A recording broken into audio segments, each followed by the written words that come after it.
Welcome to the deep dive. You're here because you want to get the key insights fast, cut through the noise. That's the plan. And today, we're looking at a really neat trading tip. It comes from someone named Mansi. Right, Mansi. And she's talking about trading breakouts, basically. Yeah, specifically about how not all breakouts are equally reliable. She lays out 3 levels. Okay, 3 levels. Increasing power, maybe? That seems to be the core idea. We've got an isolated stock breakout, then one with its sector, and finally one where the whole market joins in. Got it. So our mission today is to really unpack what Mansi means by these levels and why one might be stronger than another. Exactly. Let's dive in. Okay, so level 1, Mansi says, isolated breakout may fail. Let's dig into that. What's an isolated breakout?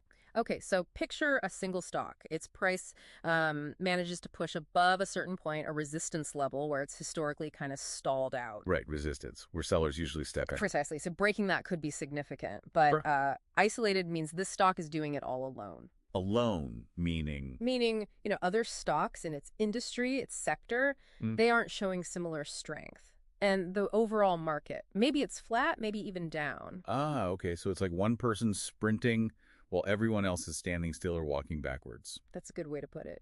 And Mansi's point is that solo sprint, well, it might not last. Why not? What's the danger there? Well, the main thing is there's no backup, no confirmation. If the whole industry isn't feeling positive or the market sentiment isn't bullish, what's really driving that one stock? It could just be noise. Or maybe some company-specific news that isn't sustainable? Could be. It's fighting the current, essentially. There's just not that broader wave of buying interest to keep it going, so it's much more likely to fizzle out, a false breakout. Okay, makes sense. Isolated means higher risk of failure. Lone wolf, like you said before we started recording. Yeah, lone wolf sums it up well. All right, let's move to Mansi's second level. She says, sector breakout with stock breakout of that sector is powerful. What changes here? Okay, now we're bringing in the sector. Remember, a sector is just a group of related companies. Think tech, energy, financials, that kind of thing. Right. So a sector breakout means the whole group is starting to move up. Maybe a sector index is breaking resistance, or you just see lots of stocks within that sector breaking out. Okay, so the industry itself is showing strength. Exactly. And then if you have an individual stock in that same sector also breaking out. Mansi calls that powerful. Yeah. With a capital P, what gives it that extra juice? It's the confirmation, the combined momentum. The stock isn't acting alone anymore. It has backup now. It is backup. It's got a tailwind from its industry. It suggests something bigger is happening. Maybe there's, good news for the whole sector, new tech, friendly regulations, whatever. So the individual stock's move seems more credible because its peers are doing something similar. It's part of a trend, not an outlier. You got it. The odds look better because it's not just one company's story. It's an industry story potentially starting to unfold. Sector-backed means pack support. Okay, tracking this. Level 1, solo mission, risky. Level 2, industry backup, powerful. So what's the top tier, Mandy says? Market breakout, along with breakout in the sector and stock in that sector, is very, very powerful. Very, very powerful. Yeah. So now we add the biggest layer, the overall market. Like the S&P 500 or the Dow Jones? Exactly. The big indices. A market breakout is when those major indices break through their own significant resistance levels. It signals widespread optimism, lots of buying across the board. So a rising tide lifts all boats kind of scenario. Sort of, yeah. It means the general environment is positive for stocks. And then within that positive market, you also see a specific sector breaking out strongly. And a specific stock within that strong sector is also breaking out. Okay, so market's up, sector's up, stock's up, all systems go. That's the trifecta, according to Mansi. That's the very, very powerful scenario. Why is that alignment so potent? It's about confluence. Multiple independent levels of strength are all pointing in the same direction. You've got the broad market wind at your back, the sector's current flowing with you, and the individual stock's engine running strong. So the probability of that stock's breakout continuing is considered much higher. Much higher, yeah. It's not just one factor. It's the market, the industry, and the company's specific action all aligning. The chance of it being a fluke is, significantly reduced. It's like catching a tidal wave rather than just a ripple. Right. Market aligned equals tidal wave. Right. I like that.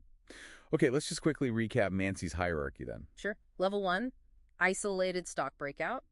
Potentially weak, might fail. Level 2, stock breakout with its sector also breaking out. That's powerful. Yeah. And level 3, Market breakout, sector breakout, and stock breakout all happening together. That's very, very powerful. So the core message here is really about context, isn't it?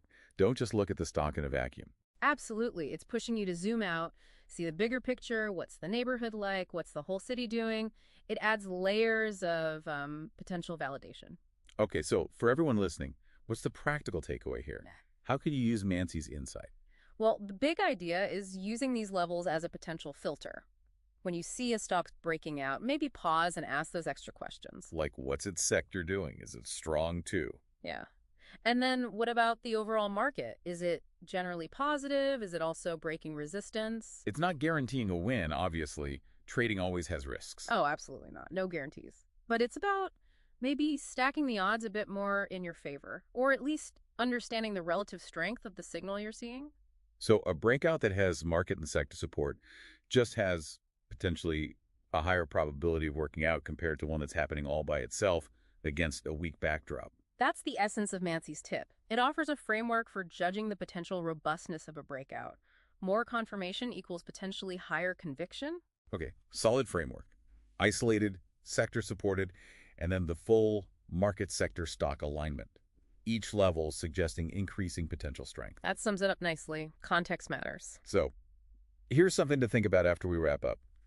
How are you currently analyzing these kinds of price moves? Do you look at the sector? Do you consider the overall market trend? Yeah, and could incorporating this kind of multi-level thinking, this idea from Mansi, maybe sharpen your perspective? Could it help you focus on potentially stronger opportunities, or at least understand the forces at play a little better? Something to mull over.